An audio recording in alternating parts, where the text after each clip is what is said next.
आइए हम सिद्ध करते हैं कि वर्गमूल 2 एक अपरिमेय संख्या है। तो इसका हल देखते हैं।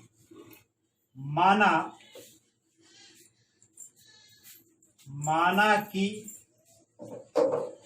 वर्गमूल 2 एक परिमेय संख्या है।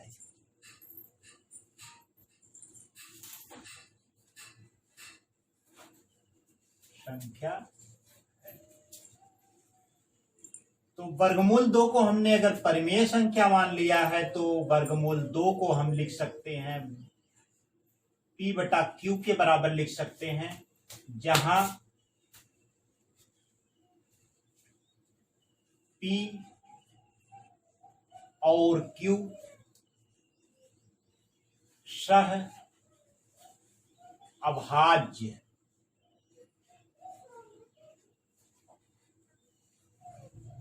पूर्णांक है और Q बराबर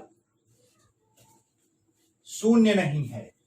सहभाज्य पूर्णांक का मतलब यह क्या है कि P और Q में एक के अतिरिक्त कोई भी उभयनिष्ठ गुणनखंड मौजूद नहीं है। तो आइए इसके दोनों पक्षों का वर्ग करते हैं। तो दोनों पक्षों का जब आप वर्ग करेंगे तो वर्गमूल 2 का वर्ग करेंगे तो आपको 2 प्राप्त होगा और 2 बराबर हो जाएगा P का वर्ग बटा Q का वर्ग।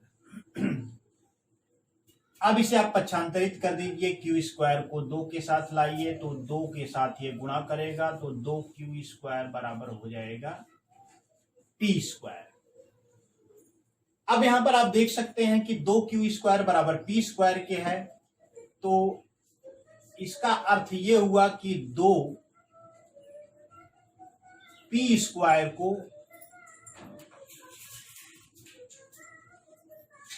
विभाजित करता है।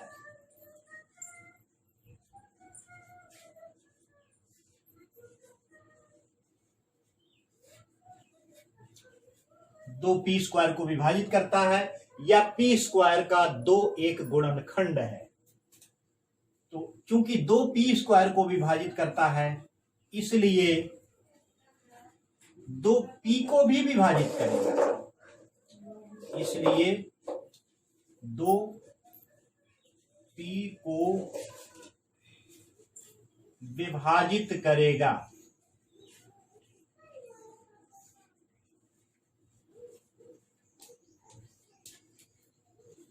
अब 2P को विभाजित करता है तो हम P को लिख सकते हैं P बराबर 2C, जहां C एक पूर्णांक है। क्योंकि 2P को विभाजित करता है इसलिए हम P को 2 गुणे C के बराबर लिख सकते हैं, जहां C एक पूर्णांक है। तो अब ये मान जो है P बराबर 2C, समीकरण 1 इसे मान लीजिए आप 2Q स्क्वायर बराबर P स्क्वायर को समीकरण 1 मान लीजिए। अब P बराबर 2C समीकरण 1 में रखने पर इसका मान आप रख दीजिए तो ये हो जाएगा 2Q स्क्वायर बराबर 2C। P के स्थान पर 2C लिखेंगे तो इसका वर्ग हो जाएगा तो 2C स्क्वायर हो जाएगा और 2C स्क्वायर जो हो जाएगा इसका वर्ग करेंगे तो आपको प्राप्त हो जाएगा 2 दूना 4C का वर्ग, यानी 2Q स्क्वायर बराबर 4C का स्क्वायर, यानी Q स्क्वायर बराबर 2 इधर आके भाग दे देगा तो आपको यह प्राप्त हो जाएगा 2 दूना 4 यानी 2C स्क्वायर। अब यहां पर आप देख सकते हैं कि Q स्क्वायर बराबर 2C स्क्वायर है। इसका अर्थ यह हुआ कि 2Q स्क्वायर को विभाजित करता है,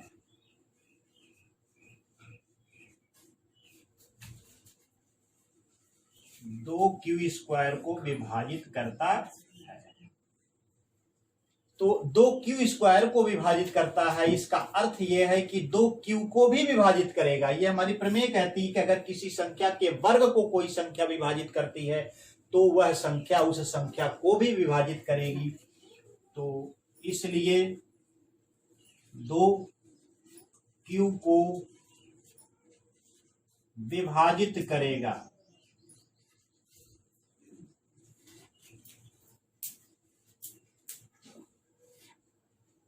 अब दो क्यू को विभाजित कर रहा है, यहां पे आप देखेंगे।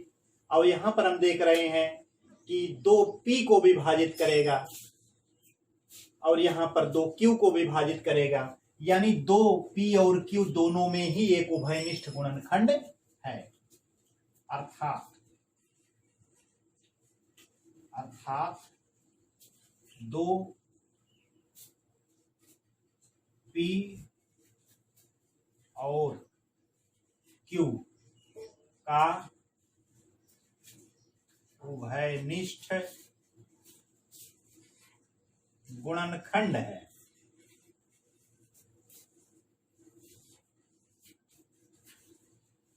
लेकिन हमने क्या यहां पे माना था, वर्गमूल 2 बराबर पी बटा क्यू, जहां पी और क्यू सहभाज्य पूर्णांक हैं। अर्थात सहभाज्य पूर्णांक का मतलब पी और क्यू में कोई भी उभयनिष्ठ गुणनखंड मौजूद नहीं है। लेकिन यहाँ पे जब हमने सिद्ध किया तो हमें प्राप्त हुआ कि दो पी और क्यू का एक उभयनिष्ठ गुणनखंड है। यानी ये जो हमने कल्पना किया था कि वर्गमूल 2 एक परिमेय संख्या है, इसका विरोधाभास हो रहा है, जो हमारी कल्पना के विपरीत है। जो हमारी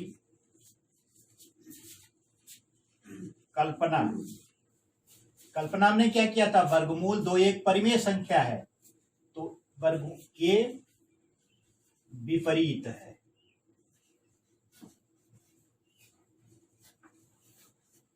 यानी कल्पना के विपरीत है, यानी वर्गमूल 2 एक परिमेय संख्या नहीं है। अतः वर्गमूल 2 एक परिमेय संख्या नहीं है, तो क्या वर्गमूल 2 एक अपरिमेय संख्या होगी।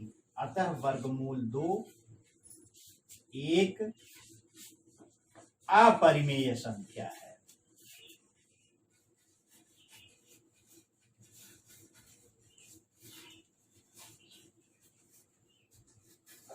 यही हमको सिद्ध करना था।